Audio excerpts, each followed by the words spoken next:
ಯಾವುದು ಭಗವಂತನಿಗೆ ತುಂಬಾ ಪವಿತ್ರ ಅಂತ, ಎಂಜಲು ಪವಿತ್ರ ಅಂತ ಹೇಳ್ತಾರೆ. ಶವದ ಮೇಲೆ ಒದ್ದಿಸಿರುವ ವಸ್ತ್ರ ಪವಿತ್ರ ಅಂತ ಹೇಳ್ತಾರೆ. ವಾಂತಿ ಮಾಡಿರ್ತೀವಲ್ಲ ಅದು ಪವಿತ್ರ ಅಂತೆಲ್ಲ ಬರುತ್ತೆ. ನೀವು ಅದನ್ನ ಹಾಗೆ ಅರ್ಥ ಮಾಡಿಕೊಂಡ್ರೆ ಆಭಾಸ ಅನ್ಸುತ್ತೆ.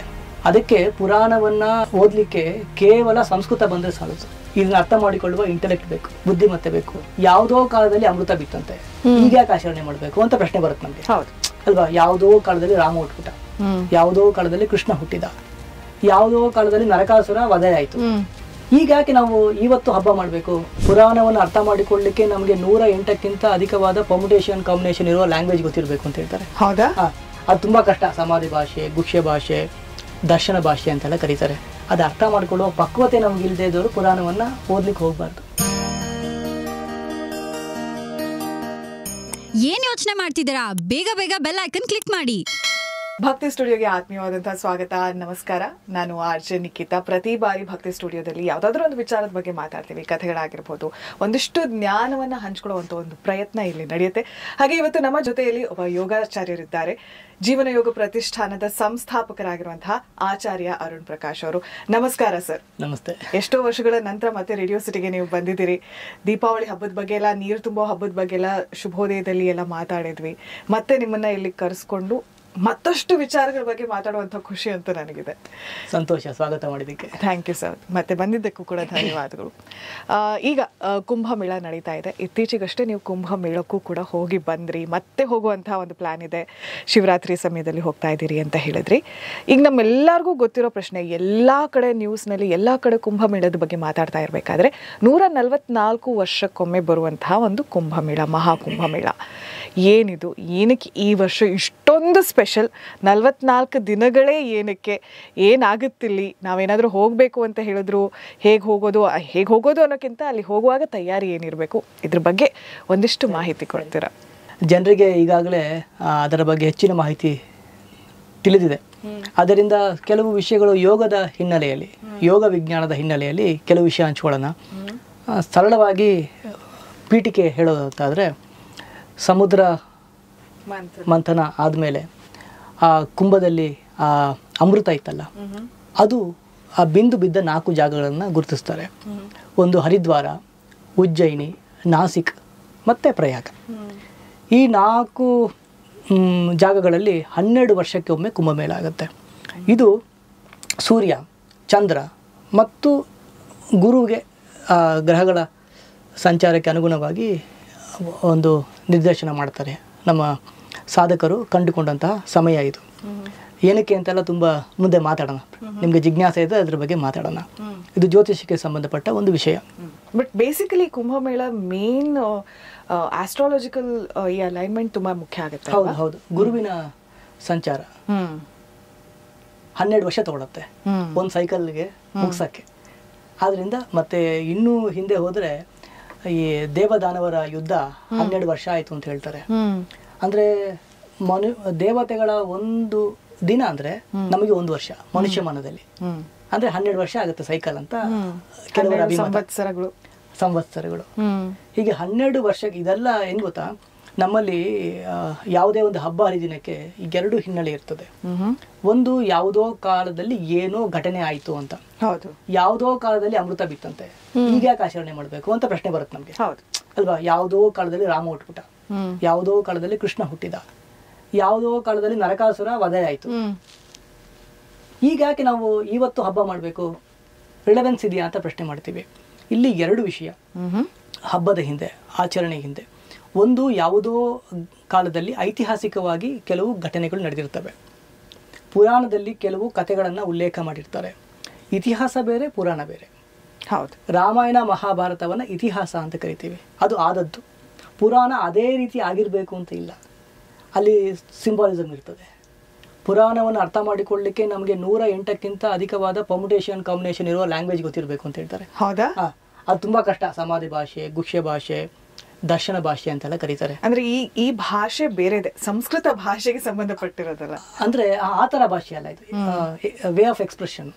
ಈಗ ಗುಹ್ಯ ಭಾಷೆ ಅಂತ ಕರಿತೀವಿ. ಅದು ಯಾವ ತರ ಅಂದ್ರೆ ಹೀಗೆ ಹೇಳ್ತಾರೆ, ಯಾವುದು ಭಗವಂತನಿಗೆ ತುಂಬಾ ಪವಿತ್ರ ಅಂತ, ಎಂಜಲು ಪವಿತ್ರ ಅಂತ ಹೇಳ್ತಾರೆ. ಶವದ ಮೇಲೆ ಒದ್ದಿಸಿರುವ ವಸ್ತ್ರ ಪವಿತ್ರ ಅಂತ ಹೇಳ್ತಾರೆ, ಬಟ್ಟೆ ಪವಿತ್ರ ಅಂತೆಲ್ಲ ಹೇಳ್ತಾರೆ. ವಾಂತಿ ಮಾಡಿರ್ತೀವಲ್ಲ ಅದು ಪವಿತ್ರ ಅಂತೆಲ್ಲ ಬರುತ್ತೆ. ನೀವು ಅದನ್ನು ಹಾಗೆ ಅರ್ಥ ಮಾಡಿಕೊಂಡ್ರೆ ಲಿಟ್ರಲ್ ಮೀನಿಂಗ್ ವರ್ಬಾಟಿಮ್ ತರ ಕಷ್ಟ, ಆಭಾಸ ಅನ್ಸುತ್ತೆ. ಅದಕ್ಕೆ ಪುರಾಣವನ್ನ ಓದ್ಲಿಕ್ಕೆ ಕೇವಲ ಸಂಸ್ಕೃತ ಬಂದ್ರೆ ಸಾಲದು. ಇದನ್ನ ಅರ್ಥ ಮಾಡಿಕೊಳ್ಳುವ ಇಂಟೆಲೆಕ್ಟ್ ಬೇಕು, ಬುದ್ಧಿಮತ್ತೆ ಬೇಕು. ಸರಳವಾಗಿ ಹೇಳೋದು ಎಂಜಿಲು ಅಂದ್ರೆ ಏನು ಅಂದ್ರೆ, ಇವಾಗ ಹಾಲು ಜನ ಸ್ವೀಕಾರ ಮಾಡ್ತಾರೆ. ಇವತ್ತು ನೋಡ್ತೀವಿ, ಅದೊಂದು ಕ್ರೈಮ್ ತರ ಅನ್ಸುತ್ತೆ, ಹಸುವಿಗೆ ಹಾಲು ಕುಡಿಯೋಕೆ ಬಿಡಲ್ಲ. ಅದ್ರ ಮಗು ಕುಡಿಬೇಕಾದ ಹಾಲನ್ನ ನಾವು ಚೌರ್ಯ ಮಾಡಿ ಕುಡಿತೀವಿ, ಅದು ತಾಮಸ. ಅದಕ್ಕೆ ಶಾಸ್ತ್ರ ಹೇಳುತ್ತೆ, ಕೆಚ್ಚಲಿಗೆ ಮೊದಲು ಕರು ಬಾಯಿ ಹಾಕ್ಬೇಕು, ಅದು ಕುಡಿದು ಬಿಟ್ಟ ಹಾಲೇನಿದೆ ಎಂಜಲು ಅದು ಶ್ರೇಷ್ಠ ಅಂತ. ಶವದ ಮೇಲೆ ಬಟ್ಟೆ ಅಂದ್ರೆ ಏನು, ರೇಷ್ಮೆ ಶ್ರೇಷ್ಠ ಅಂತ. ವಾಂತಿ ಜೇನು ಅದು ಕಕ್ಕಿದ್ದಲ್ವಾ, ಇದು ಪೂಜೆಗೆಲ್ಲ ಉಪಯೋಗಿಸ್ಬೋದು ಅಂತ. ಅಂದ್ರೆ ಈ ತರ ಈಗ ಇಂತಹ ಕೋಡೆಡ್ ಲ್ಯಾಂಗ್ವೇಜ್ ಅಲ್ಲಿ ಹಲವು ವಿಷಯವನ್ನೇ, ಅದನ್ನ ಗುಹ್ಯ ಭಾಷೆ ಅಂತ ಕರೀತಾರೆ. ದರ್ಶನ ಭಾಷೆ ಅಂತ ಒಂದು ಬರುತ್ತೆ, ಅಲ್ಲಿ ಯಾವ ತರ ಅಂದ್ರೆ ನಿಮ್ಗೆ ಅನಿಸ್ಬೋದು, ಒಂದೇ ಪುರಾಣ ಒಂದ್ ಕಡೆ ಶಿವ ಶ್ರೇಷ್ಠ ಅಂತ ಹೇಳುತ್ತೆ, ವಿಷ್ಣು ಶ್ರೇಷ್ಠ ಅಂತ ಹೇಳುತ್ತೆ, ಗಣಪತಿ ಶ್ರೇಷ್ಠ ಅಂತ ಹೇಳುತ್ತೆ, ದೇವರೇ ಇಲ್ಲ ಅಂತ ಮಾತುಗಳು ಬರ್ತವೆ, ಹಿಂಗೆಲ್ಲ ವಿರುದ್ಧವಾದ ವಿಷಯಗಳು ಬರ್ತವೆ. ನಿಮ್ಗೆ ಅನಿಸ್ಬೋದು ವೇದವ್ಯಾಸರು ಒಬ್ಬರೇ ಬರೆದಿದ್ದು ಒಂದ್ ಕಡೆ ಹೇಳಿದ್ದಕ್ಕೆ ಇನ್ನೊಂದು ಕಡೆ ವಿರುದ್ಧ ಕಾಣ್ತಾ ಇದೆಯಲ್ಲ ಅಂತ ಅನಿಸ್ಬೋದು ನಿಮ್ಗೆ. ಅಲ್ಲಿ ಏನಾಗ್ತದೆ ಅಂದ್ರೆ ದರ್ಶನಗಳು ಅಂತ ಅಂದ್ರೆ ಸತ್ಯವನ್ನ ಹುಡುಕುವಾಗ ವಿಚಾರ ಮಂಥನ ಆಗುತ್ತೆ. ಒಂದು ವಿಚಾರವನ್ನ ಒಂದು ವ್ಯಕ್ತಿಯ ಮೂಲಕ ನಿರ್ದೇಶನ ಮಾಡಿ ಇನ್ನೊಂದು ವ್ಯಕ್ತಿಯ ಮೂಲಕ ಇನ್ನೊಂದನ್ನ ಅಲ್ಲಿ ಚರ್ಚೆ ಮಾಡ್ತಾರೆ. ಇದು ದರ್ಶನ ಭಾಷೆ. ಹೀಗೆ ಮತ್ತೆ ಈ ಭಾಷೆ ಸಮಾಧಿ ಭಾಷೆ ಅನ್ನೋದು ತುಂಬಾ ಡೈರೆಕ್ಟ್ ಆಗಿರುತ್ತೆ, ಸಿಂಪಲ್ ಲ್ಯಾಂಗ್ವೇಜ್. ಸಿಂಪಲ್ ಲ್ಯಾಂಗ್ವೇಜ್ ಅಂದ್ರೆ ಯಾಕೆ ಹೇಳಿದೆ ಅಂದ್ರೆ, ಈಗ ಹಲವು ಪುರಾಣದ ಕಥೆಗಳು ಬರ್ತವೆ, ಜನರು ಇದನ್ನ ಮೈಥಾಲಜಿ ಅಂತ ಕರೀತಾರೆ, ಮತ್ತೆ ಅಪಹಾಸ್ಯ ಮಾಡ್ತಾರೆ ಕೆಲವರು. ಪುರಾಣ ಕತೆ, ಅಜ್ಜಿ ಕತೆ ಅಂತ ಹೇಳ್ತಾರೆ. ಅದು ಅರ್ಥ ಮಾಡ್ಕೊಳ್ಳುವ ಪಕ್ವತೆ ನಮ್ಗೆ ಇಲ್ಲದೆ ಇದ್ದವರು ಪುರಾಣವನ್ನ ಓದ್ಲಿಕ್ಕೆ ಹೋಗ್ಬಾರ್ದು. ಸಮಾಧಿ ಭಾಷೆ, ಈಗ ಭಾಗವತ ಓದಿದ್ರೆ ಡೈರೆಕ್ಟ್ ಆಗಿ ಅರ್ಥ ಆಗುತ್ತೆ. ಕೆಲವು ಪುರಾಣಗಳು ಬುದ್ಧಿದ್ದವ್ರು ಮಾತ್ರ ಓದ್ಬೇಕು ಅಂತ, ಅಂದ್ರೆ ಡಿಕೋಡ್ ಮಾಡುವ ಶಕ್ತಿ ನಮ್ಗೆ ಬೇಕು. ಅಷ್ಟು ಸಂಸ್ಕೃತ ಅಧ್ಯಯನ ಮಾಡಿದವರೆಲ್ಲ ಪುರಾಣ ಓದ್ಲಿಕ್ಕೆ ಆಗೋದಿಲ್ಲ. ಅದಕ್ಕೆ ಆದ ಒಂದು ಟರ್ಮಿನಾಲಜೀಸ್ ಇದೆ, ವೇ ಆಫ್ ಎಕ್ಸ್ಪ್ರೆಷನ್ಸ್ ಇದೆ. ಯಾಕೆ ನಾನು ಹೇಳಿದೆ ಅಂದ್ರೆ, ಈ ತುಂಬಾ ಜನ ಅಪಾಸ್ಯ ಕುಂಭ ಅಂತೆ, ಇಲ್ಲೇ ಯಾಕೆ 4 ಬೀಳ್ಬೇಕಿತ್ತು, 4 ಹನಿ ಯಾಕೆ ಬಿತ್ತು, ಹಿಂಗೆಲ್ಲ ಪ್ರಶ್ನೆ ಮಾಡ್ತಾರೆ. ಅಂದ್ರೆ ಸರಿ, ಅವರ ಪ್ರಶ್ನೆ ಸರಿಯೇ, ಅದನ್ನ ಒಪ್ಕೊಳ್ಳೋಣ. ಬಟ್ ಪುರಾಣವನ್ನ ನೋಡುವ ದೃಷ್ಟಿಕೋನವನ್ನ ನಾವು ಬದಲಾಯಿಸ್ಕೊಳ್ಬೇಕು, ಇದ್ದಿದ್ದಾಗೆ ಅರ್ಥ ಮಾಡಿಕೊಳ್ಳೋದಲ್ಲ. ಅಂದ್ರೆ ಇನ್ಫಾರ್ಮಲ್ ಮೀನಿಂಗ್ಸ್ಗಳು ಇರ್ತದೆ, ಸಾಕಷ್ಟು ಇರುತ್ತೆ. ಯಾಕೆ ಹೇಳಿದೆ ಅಂದ್ರೆ, ಹಬ್ಬಕ್ಕೆ ಯಾವುದೇ ಒಂದು ಆಚರಣೆಗೆ 2 ಮುಖ ಇರ್ತದೆ. ಒಂದು ಯಾವತ್ತೋ ಏನೋ ಒಂದು ಘಟನೆ ಆಗಿತ್ತು ಅಷ್ಟು ಮಾತ್ರ ಅಲ್ಲ. ಇನ್ನೊಂದು ಏನು ಅಂದ್ರೆ, ನಮ್ಮ ಆಯುರ್ವೇದದಲ್ಲಿ ಯೋಗಶಾಸ್ತ್ರದಲ್ಲಿ ನಾವು ದಕ್ಷಿಣಾಯನ, ಉತ್ತರಾಯಣ, ಋತುಚರ್ಯೆ, ದಿನಚರ್ಯೆ ಅಂತ ಕರಿತೀವಿ. ಡೈಲಿ ರೆಜಿಮಿ ಹೇಗಿರಬೇಕು, ಸೀಸನಲ್ ರೆಜಿಮಿ, ಒಬ್ಬ ಆರೋಗ್ಯವಾಗಿದ್ರೆ ಹೇಗಿರಬೇಕು, ಮತ್ತೆ ಒಬ್ಬ ಕೃಷಿಕ ಮತ್ತು ಸಾಧಕನಿಗೆ ಪಂಚಾಂಗದ ಪರಿಜ್ಞಾನ ತುಂಬಾ ಮುಖ್ಯ. ಈಗ ಕಂಪನಿ ಕೆಲಸಕ್ಕೆ ಹೋಗ್ತಾರಲ್ಲ, ಅವರಿಗೆ ಈ ಕ್ಯಾಲೆಂಡರ್ ಸಾಕು, ಸ್ಯಾಲ್ರಿ ಬರೋದು 30ನೇ ತಾರೀಕು 1ನೇ ತಾರೀಕು ಇಷ್ಟೇ ಸಾಕು ಲೆಕ್ಕಾಚಾರ ಅಲ್ವಾ, ಗೆಗೋರಿಯನ್ ಕ್ಯಾಲೆಂಡರ್ ಸಾಕು.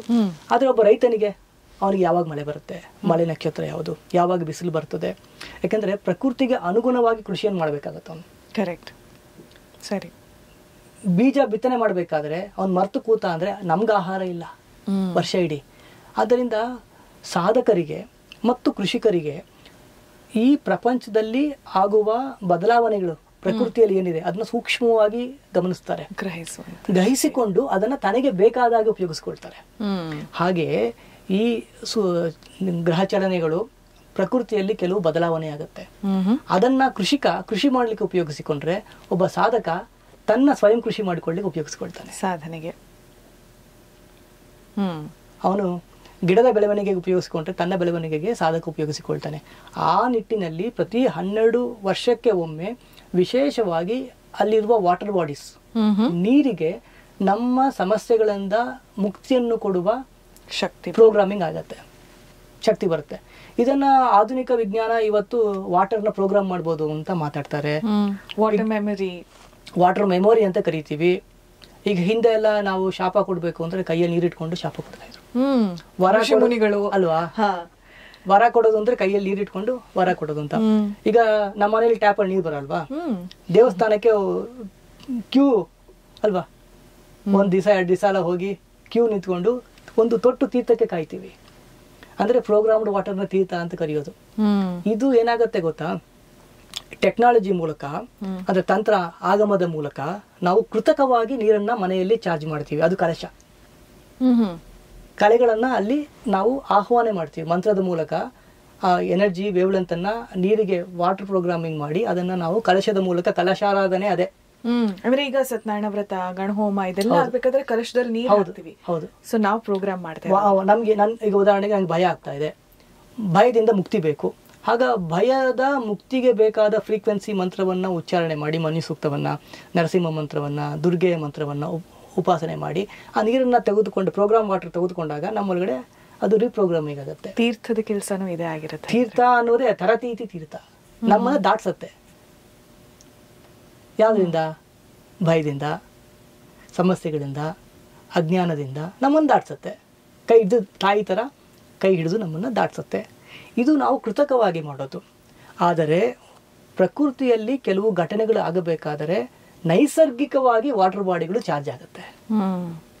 ಅದು ಈ 12 ವರ್ಷಕ್ಕೆ ಒಂದ್ಸರಿ ಈ 4 ಜಾಗಗಳಲ್ಲಿರೋ ವಾಟರ್ ಬಾಡಿಗೆ ನಮ್ಮ ಜನ್ಮ ಜನ್ಮಾಂತರದ ಕರ್ಮಗಳನ್ನು ತೊಳೆದು ನಮಗೆ ಮುಕ್ತಿಗೆ ಬೇಕಾದ ಸೋಪಾನವಾಗಿ ಏನೇನು ಬೇಕು ಲೈಫಲ್ಲಿ ಘಟನೆಗಳಾಗಬೇಕು ಅದಕ್ಕೆ ಪೂರಕವಾದ ವಾತಾವರಣವನ್ನು ಈ 12 ವರ್ಷಕ್ಕೆ ಒಮ್ಮೆ ಈ ವಾಟರ್ ಬಾಡಿ, ಆ ನೀರು ಏನಿದೆ ಸಂಗಮ ಕ್ಷೇತ್ರಗಳಲ್ಲಿ ನಮ್ಮ ಹಿರಿಯರು ಕಂಡುಕೊಂಡ್ರು. ಅದಕ್ಕಾಗಿ ಇದನ್ನು ಮಾಡ್ಕೊಳ್ತಾ ಬರೋದು. ಸಮುದ್ರ ಮತ್ತೊಂದ ಕಥೆ ಇಲ್ಲ ಅಂತ ಹೇಳ್ತಾ ಇಲ್ಲ, ಅದು ಒಂದಕ್ಕೋಸ್ಕರ ಮಾಡ್ತಾ ಇಲ್ಲ ಅಂತ. ಇದು ಪ್ರಕೃತಿ ನೀಡ್ತಾ ಇರುವಂತ ಒಂದು ಉಡುಗೊರೆ ಅಂತಾನೆ ಹೇಳ್ಬೋದು. ಹೌದು. ಇಂತಹ ಹೆಚ್ಚಿನ ಕಾಂಟೆಂಟ್ಗಳಿಗೆ ಸಬ್ಸ್ಕ್ರೈಬ್ ಆಗಿ radio city Kannada YouTube channel. ಏನ್ ಯೋಚನೆ ಮಾಡ್ತಿದ್ದೀರಾ? ಬೇಗ ಬೇಗ ಬೆಲ್ ಐಕನ್ ಕ್ಲಿಕ್ ಮಾಡಿ.